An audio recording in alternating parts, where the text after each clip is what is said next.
je vais profiter de l'occasion pour dire quelques mots sur la considération générale de ce qui s'est passé ces dernières semaines, dans laquelle l'on s'est beaucoup plus préoccupé du silence du garde des Sceaux et du président de la République que de la réalité de ce pourquoi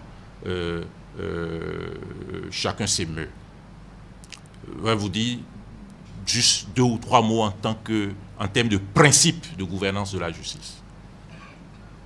Le premier mot, c'est que le président de la République et surtout son garde des Sceaux, ministre de la Justice, n'interviendront pas. Le ministre de la Justice n'interviendra pas lorsque la justice est saisie. Il n'y a qu'une seule autorité pour intervenir, le procureur de la République du lieu de saisine.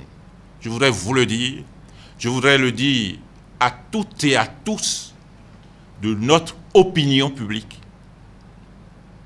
Je voudrais dire à tous les clergés possibles, à partir du moment où le circuit judiciaire est saisi, et cela commence par les officiers de police judiciaire, le ministre de la Justice n'interviendra pas. Vous imaginez que de par ma formation, de par ma culture, rester silencieux est très douloureux. C'est une règle que nous nous sommes imposée. Et c'est une règle qui sera appliquée. Il y aura sans doute d'autres affaires que celles et ceux qui voudraient se mobiliser encore sur cette affaire, sur ces affaires qui viendront, ne demandent pas au président de la République et au ministre de la Justice d'intervenir. Vous qui êtes des journalistes, vous n'oubliez pas que dans un passé récent, l'on s'est préoccupé de l'intervention du ministre de la Justice alors que des mandats ont été délivrés dans une affaire dont on a qualifié d'affaire de football.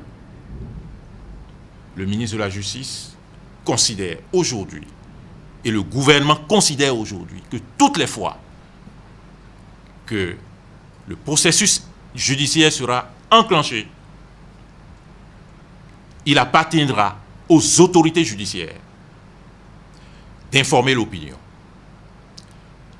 Cela ne veut pas dire que le ministre de la Justice n'a pas de prérogative.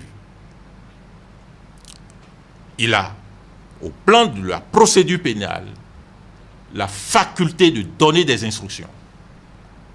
Et sur ce plan, oui, nous pouvons donner des instructions. Et nous allons davantage en donner. Et c'est le deuxième point sur lequel je voudrais insister, sur les priorités en matière de politique pénale.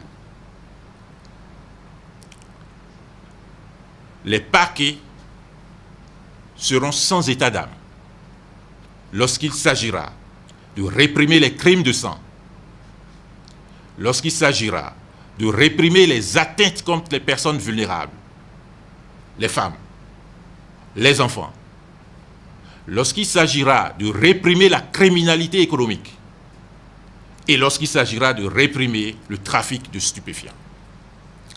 Je veux vous le dire très clairement que les instructions ont été données et je confirmerai ces instructions dans le sens de l'absence de tolérance sur ces infractions-là.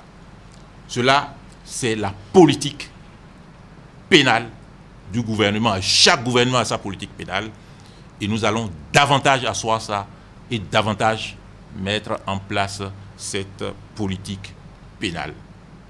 Pour le surplus, vous savez, chaque affaire a son histoire. Vous êtes des historiens du quotidien. Et sur les grandes leçons à tirer, évidemment, il y a les spécialistes qui vont intervenir.